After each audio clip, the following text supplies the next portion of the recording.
Time now for Rocky Jordan.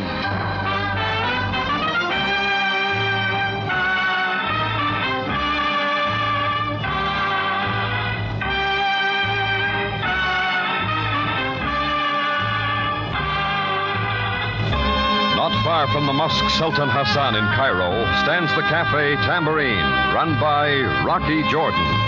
The Cafe Tambourine, crowded with forgotten men, alive with the babble of many languages.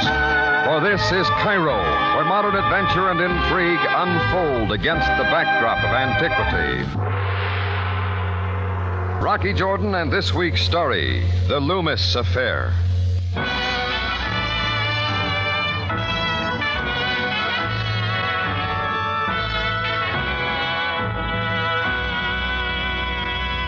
It was 5 after 11 when I walked into the Cairo Bank of Egypt and stepped up to the safety deposit box window. Good morning, sir. Could I help you? Yes, I'd like to get into my safety deposit box. Of course. Fill out this slip, please.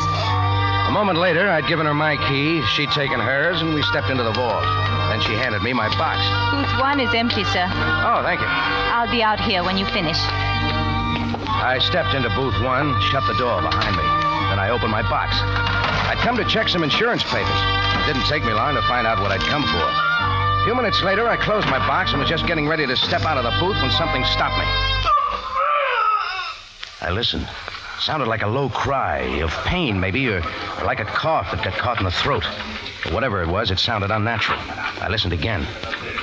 All I heard was assorted sounds of the bank, and soon all the sounds confused me, and I wasn't sure whether I'd heard what I thought I had at all. I listened some more, then gave it up as a trick of my imagination. I turned my safety deposit box over to the girl. She put it away, and I left the bank to go about my business.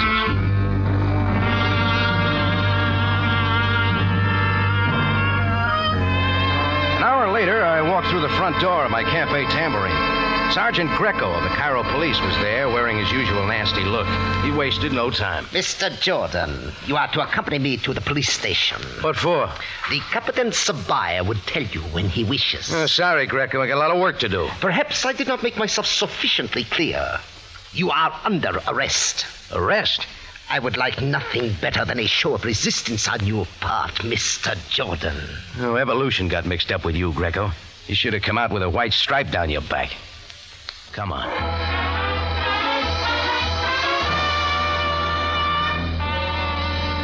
10 minutes later, we walked into the office of Captain Sam Sabaya.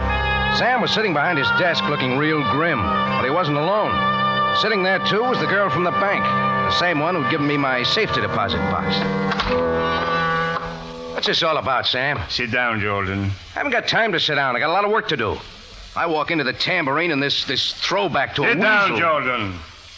You shall learn what this is about in due time. That is all, Sergeant Greco. Yes, Captain.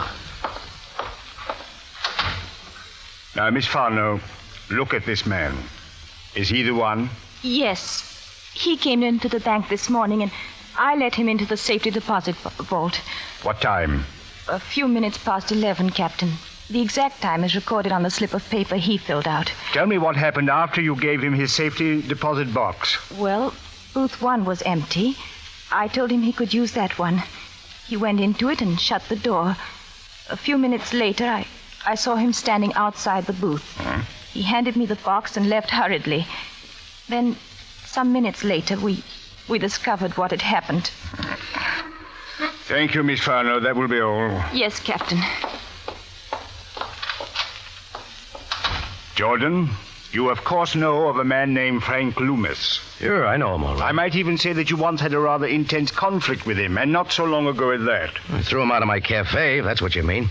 Loomis is a bum, you know that. He's taking a page out of the book of those old Chicago gangsters, trying to set up a protection racket. Tried it on me, and I threw him out. You too, Jordan, appear to have taken a page out of the book of those Chicago gangsters you talk about. Frank Loomis was knifed to death in booth number 2 of the Cairo Bank of Egypt at approximately 11 o'clock.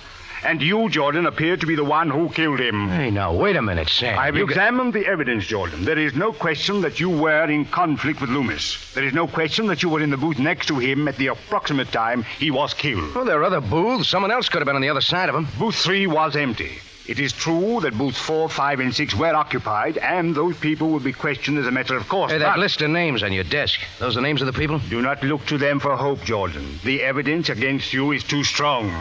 Just what do you got, Sam? Jordan, let me explain first that Loomis's safety box was in the booth with him. It contained a packet of $5,000 in American money. Obviously, the motive for killing Loomis could not have been robbery, or the money would have been stolen. So far, that means nothing. The medical report shows that the knife severed a bone. It would require a person of strength to kill Loomis with a knife as he was killed. Well, there are a lot of weightlifters in town. The inkwell in Loomis's booth had spilled, and Loomis, before he died, spelled out your name with his finger. You're serious, aren't you? There are further things I wish to investigate. Just do not make any plans to leave Cairo. That is all for now.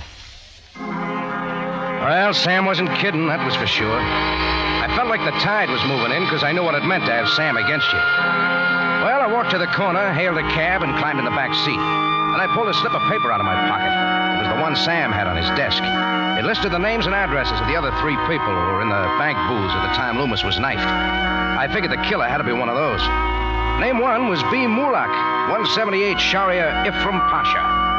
B. Mulak turned out to be a she pushing the century mark. She met me at the door with a crooked cane in one hand and an ivory-handled earphone in the other. What is it you ask? I said, do you know a man named Loomis? Oh, Loomis? Loomis. L-O-O. Look, at 11 o'clock this morning, you went to the Cairo bank. If you say so, Effendi. You got your safety deposit box. If you say so, Effendi. You went into number 4 booth. Fine tooth, indeed it is, Effendi. It is the last one I have got. Let it go. You don't know anything about Loomis. Loomis? Sorry, I must have the wrong place. Name 2 on the list was Nicholas Markidian, a high dignitary in the Greek Orthodox Church. That turned out to be a blind alley, number 2. The last name on the list was Joseph Diato. Address 17 Sharia El Moor. My cab pulled to a stop in front of his place late in the afternoon. I ran up the walk, rapped on the door. No answer, so I tried again. Peter, I'm looking for Joe Diato. he isn't here. I'll speak to whoever is. It'll be a one-way conversation. Nobody's here. Open up or this door will be looking for hinges. You're a smart guy. It gets results.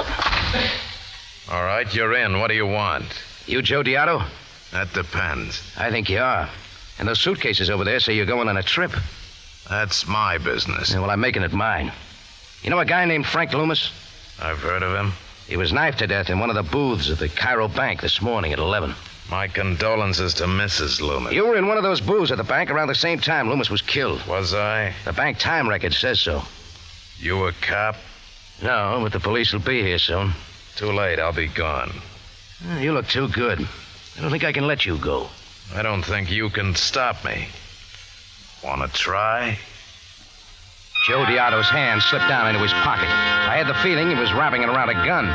Then he just stood there waiting for me to come forward. I figured there was no percentage in it, so I pivoted and walked out of the place, hoping to make him think I'd given it up. I got into my cab and had the cabbie pull to a stop around the corner. I didn't have to wait long.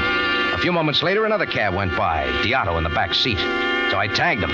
He ended up at the Cairo airport, and I saw him disappear into the crowd. I started out after him, then I heard the PA speak. TWA Constellation Flight 673 for Athens, Rome, Geneva, and Paris. Now loading at Gate 2. That was it, Diato's plane. I had to move faster. I pushed my way toward Gate 2, but I never made it. A heavy hand grabbed my arm and spun me around. So, Mr. Jordan, I find you here at the airport. Get your hand off me, Greco. You're getting my sleeve wet. You, Mr. Jordan, are in no position to tell me what to do. I find you at the Cairo airport preparing to take flight from the city. Take flight? Hey, wait a minute. You got this wrong. I have not got it wrong, Mr. Jordan. You were told by the Captain Saboya not to leave the city. And yet I find you at the airport preparing to board that plane for another country. But what other action were we to expect from a murderer? Joe Diato's getting on that plane. He's the one that's skipping. He's Loomis's murderer. A fabrication, Mr. Jordan. I'm afraid you will not be able to talk your way out of this. Oh, your head gets fatter all the time, Greco. I tell you, Diato's getting on that plane. We have positive proof of your guilt in the Loomis affair, and we are sure of your motive.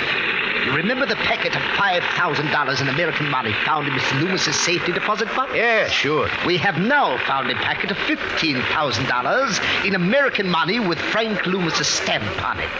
Loomis's money, stolen from his safety deposit box. And you know where we found the $15,000? In your safety deposit box. What? There is no question about it. You killed Loomis and robbed him. Do one thing for me, Greco. Stop that plane. Get Diano off and question.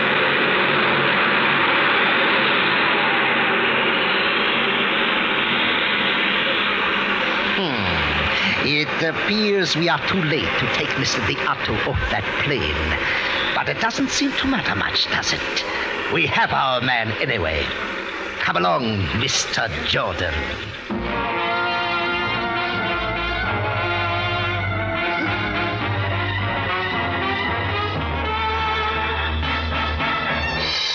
Tonight's adventure with Rocky Jordan.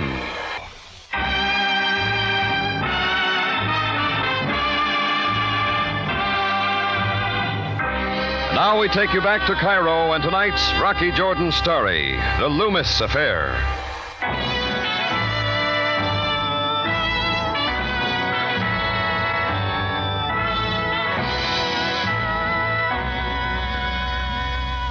Well, I was sitting in the neatest frame since Whistler's mother. Loomis was dead. As far as the police were concerned, I was it. I was in the bank booths at the time Loomis was knifed. He wrote my name on the blotter before he died. His money turned up in my safety deposit box. And to top it off, Joe Diano, the guy Sam should have in my place, was winging his way out of the country. I began to feel real trapped, like a chorus girl at a sailors' convention. The Greco nudged me down the street toward where his car was parked. He figured he was going to get himself a medal taking me in. You shall ride in my car, Mr. Jordan. Aren't you taking a chance with me, Greco? You and I alone? We will not be alone. Abdullah is in the back seat. Into the back seat, Mr. Jordan. Don't shout, Sergeant, and don't reach for your gun. I have mine pointing right at you. The voice came from the back seat of Greco's closed car, but I couldn't see the face. All I could see was an overcoat and a pistol. But it wasn't Abdullah, that was sure. He was folded up on the floor, and there was a lump behind his ear. Get the sergeant's gun and police whistle, Jordan. What is the meaning of this? I want Jordan. Well, you'll have to get in line. I am in line. At the head of it. Well, coming? Or would you rather stay with the police? Oh, I'll take the change. So, Mr. Jordan, you think you are escaping from the law. This will go hard with you. Keep quiet and put your friend out of the car. Or we'll take him with us. Now, go on. Yes, of course. All right, Jordan, you drive.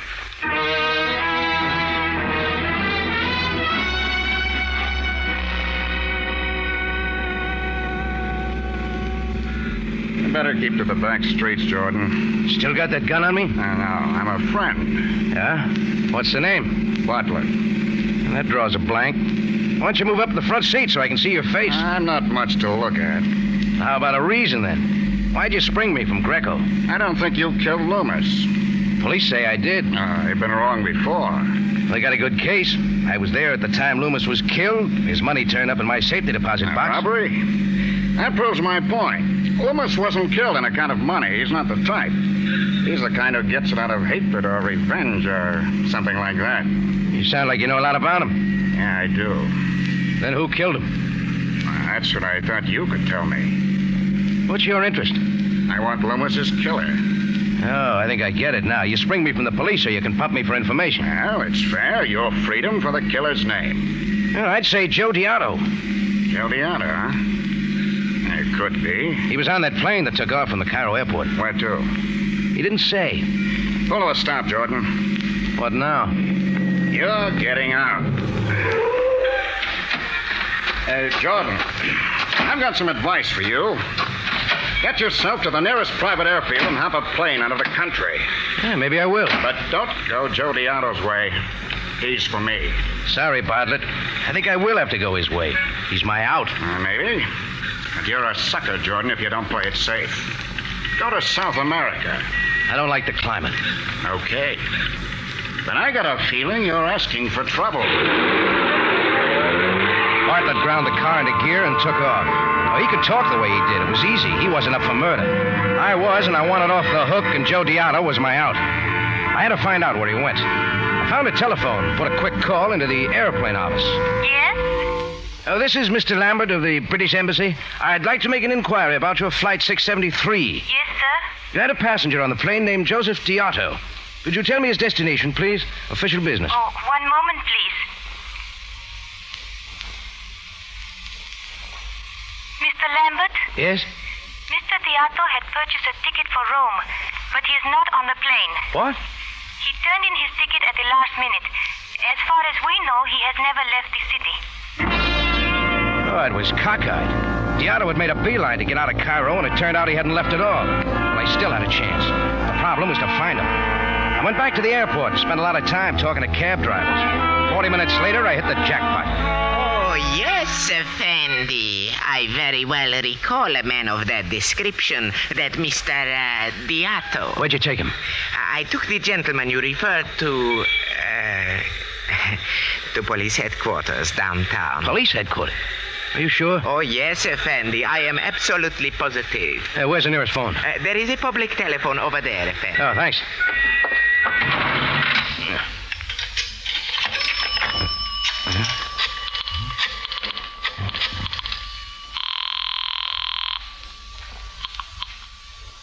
Captain Sam Sabaya speaking. Sam. Jordan, turn yourself in. You are in enough trouble already without trying to escape. Look, let's talk about Joe Diato. Oh, yes, Joe Diato. I understand he ended up down at headquarters. Yes, Jordan. Mr. Diato is here even now. Did you get anywhere, Sam? Can you crack him? I understand, Jordan, that you are of the opinion Mr. Diato killed Frank Loomis. Yeah, that's right.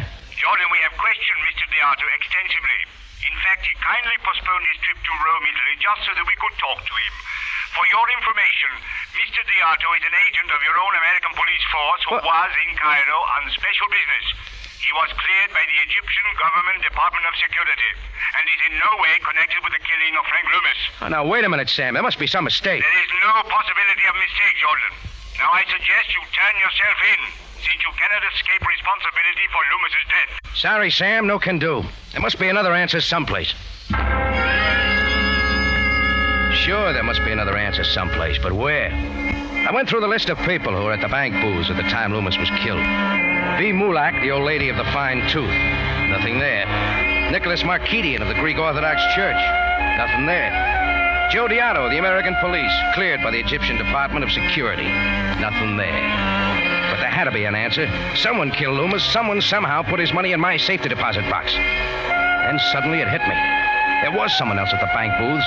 Someone who I hadn't even thought about. I was still in the phone booth, so I picked up the phone book, threw it open to the F's, and got an address on Sharia Rokar.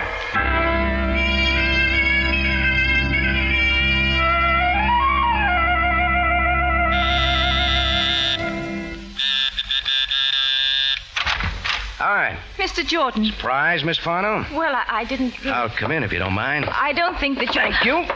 You shouldn't be here, Mr. Jordan. The police are looking for you. I heard it on the radio. I can't think of a better place to be, Miss Farnell. I don't know what you mean, Mr. Jordan. I didn't kill Frank Loomis. The police say you did. I don't know. I just told them what I knew and... But you didn't tell them all, Miss Farnell. What? Now, look at it my way. Yeah. I know I didn't kill Loomis. Someone else did. So I check on all the other people in the booths. One by one, they get ruled out. But then there's someone else who had access to every booth. Someone who looks real innocent, but who had a better chance than anyone. You. Mr. Jordan. I'm not finished. Loomis's money turned up in my safety deposit box. Aside from me, you were the only one even near my box. I gave it to you with my key to lock it up. All I had to do was turn away for a few minutes, and you could have slipped the money into the box. When the police opened it, they could easily assume I killed Loomis for the money. That would be a little difficult to prove, Mr. Jordan. I wonder. If the police run a close fingerprint check on the packet of stolen money, I wouldn't be surprised if they found out that you handled it. I don't know that will mean anything. Well, don't bet on it, sister. All the police needs a little crack like that, and they'll drag the whole true story.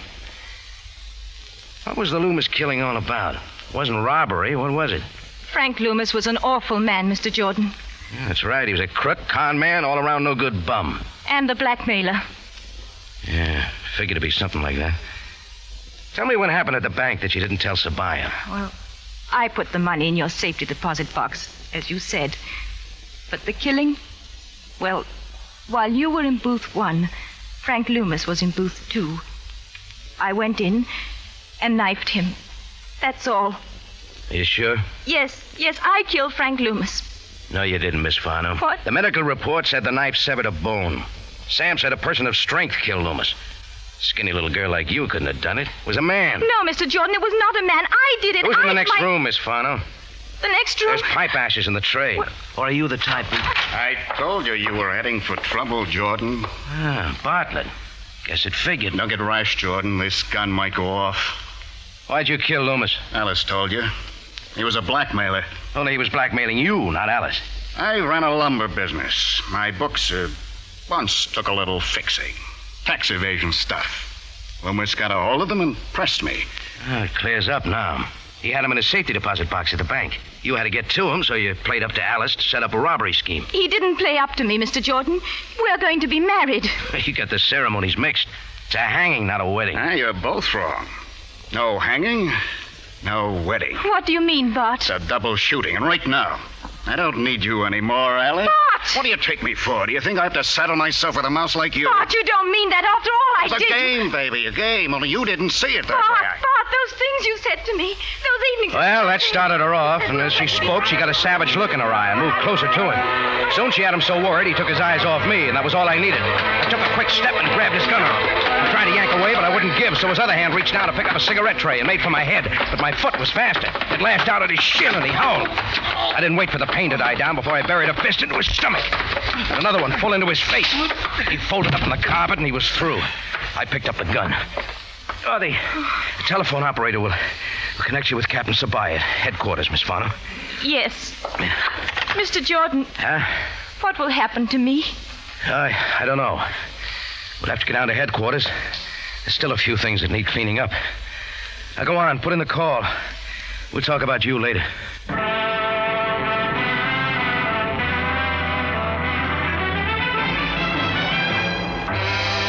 In just a moment, Rocky Jordan returns to conclude tonight's story. Back now to Rocky Jordan for the conclusion of tonight's story.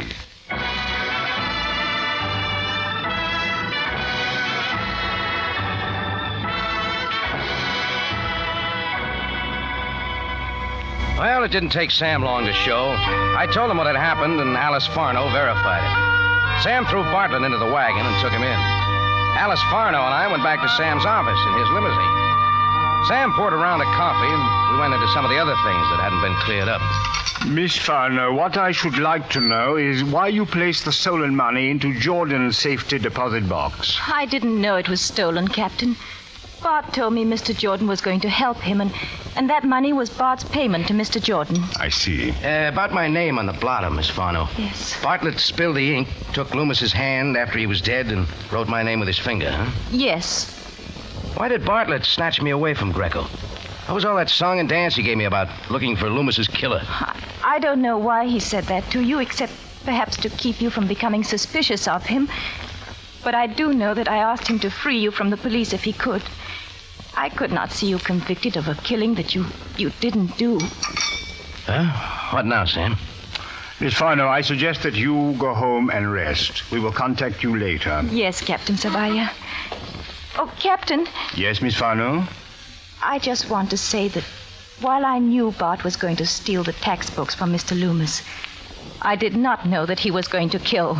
Yes, I see. You see, a girl does not always know the true nature of the man she falls in love with. Goodbye, Captain Sabaya. Goodbye, Miss Farno. And goodbye, Mr. Jordan. Goodbye. Sad case, Jordan. Yeah. What are you going to do with her, Sam? Well, I have some alternatives. I could charge her with accessory to the murder of Frank Loomis, or I could simply charge her with accessory to the robbery of Loomis's money. Or I could let her go. Thanks, Sam. I did not say I would let her go, Jordan. Let's look at it this way, Sam. I got a couple of alternatives, too. I could sue you for false arrest, defamation of character, raise a lot of noise. Or let you go. Yeah. I see your point, Jordan. Shall we consider the incident closed?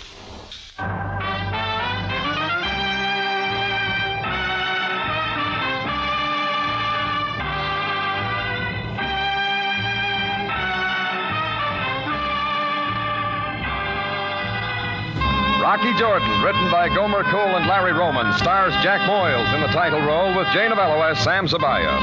This program is produced and directed by Cliff Howell, with original music composed and conducted by Richard Arunt. Remember, you have a date next week at the Cafe Tambourine, run by Rocky Jordan. Same time, same station. And the story is The Face of Diana. Larry Thor speaking. Rocky Jordan is presented over CBS, the Columbia Broadcasting System.